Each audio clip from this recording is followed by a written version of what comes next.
everyone, for the final time in 2012. Welcome to the Fargodome tailgating lot as the Bison get set for the FCS semifinals with Georgia Southern. Along with Eric Peterson and Ole Anderson, I'm Dom Izzo. The Bison are one step away, Jeff, from a repeat trip to Frisco. What do they need to do tonight to beat Georgia Southern? You just called me Eric Peterson. You should be on. I know. They need to control the ball, Dom. As simple as that. I think you're going to see a lot of John Crockett today for a change. I don't know if they're going to alternate so much like they have in the past. I think he's the guy today. The Bison defense, will be tested thoroughly by Jarek McKinnon, who runs the Georgia Southern offense to the tune of 600 rushing yards last week against Old Dominion. The Bison contained Georgia Southern last year, but there's one difference in this game. Well, actually, two. Jarek McKinnon is a different style quarterback than they had last year, a lot more explosive, and Colton Heagle's not in this game. I'm not saying Christian Dudzik can't get the job done in the alley, but he's going to have to come up big just like Colton Heagle did last year. Also, Levon Perry not being up front is a huge deal. He was great in this game last year. We saw Anthony Lavoie, the Monoman kid, step up. How big is that defensive line going to be here today, Jeff? Well, it's obviously huge. I mean, it was big last year. You got to occupy guys, you got to play your gaps and you got to do your job.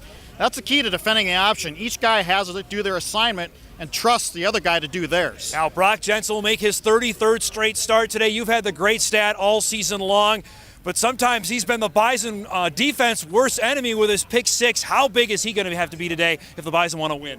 I think he's got to be mistake-free, and I think you can't afford another pick six like last week. I mean, they survived it last week.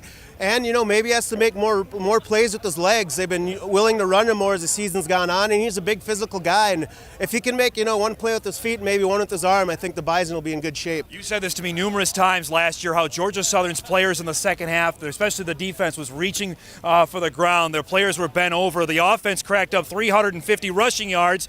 Do they have to do that again here today to win? Well, NDSU led Division I football championship subdivision in ball control, time of possession. 35 minutes a game, absolutely. You go to your bread and butter and you run, like I said, and you run and you run. This atmosphere tonight, this is the first Friday night game in the history of Georgia Southern football. For NDSU, it has been decades since they played on a Friday. What do we expect out of this crowd, which is going to be loud tonight? Last year there was a term, I think, called Georgia Southern Loud. I think you're going to see Georgia Southern Loud today. Now, this is not the first time they played on ESPN2, but if we rank this, is this ahead of the Kansas game in terms of exposure? Is it right with it when they played the Bison men's basketball team in the tournament a few years ago? It's hard to say. The NCAA men's basketball tournament's so huge, but I mean, it's Friday night. If you're home watching football, this is one of the few options you have, so I think it will get a lot of exposure. Now, the one segment that's become the stalwart is, of course, our pick-em time. So it's time now for our Friday night selections. Doesn't have the same ring as our Saturday selections. We lead off with the man himself, who the crowd has went nuts for all season long, Eric Peterson. What do you say tonight? I know both teams have been in academic beast mode all week. You had some Georgia Southern people graduating via Skype last night. It was finals week for the Bison. Bison Sports Arena is hosting a midterm graduation right now. That being said, graduation time on the football field is next. It is time to bring out the cap and gown. These people love. It's graduation day on the football field. I am going to make my pick using the academic scale. Okay. Bison 3.98. Georgia Southern 3.94. Oh. Bison won by 4 points. Now, if you excuse me, Dom, I have to go to the Bison Sports Arena to get my master's degree in prognostication. See you later.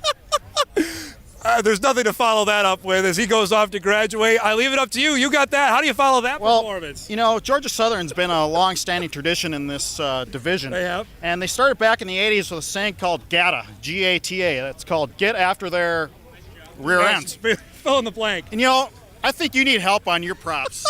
I do. And I'm here to help. Oh, I can't wait to see what you have now. I saw some Georgia Southern GATA. This is the Bison GATA.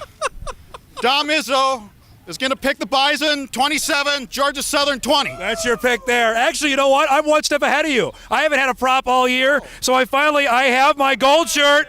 There you go. Since the TV guy will finally pick one, there you go for the Bison for their 2011 champs. For all you guys back there, I've got the Bison winning 21-7 over Georgia Southern. You need a coat like that. I know, that is a stylish coat. I might wear that on TV later tonight. We've got a huge night planned. Live reports inside the Dome coming up at 5 and 6. Of course, the live blog starts in about a half an hour, and then we'll be back post-game after as well, as the Bison are one step away from heading back to Frisco. It's them and Georgia Southern coming up at 7 o'clock.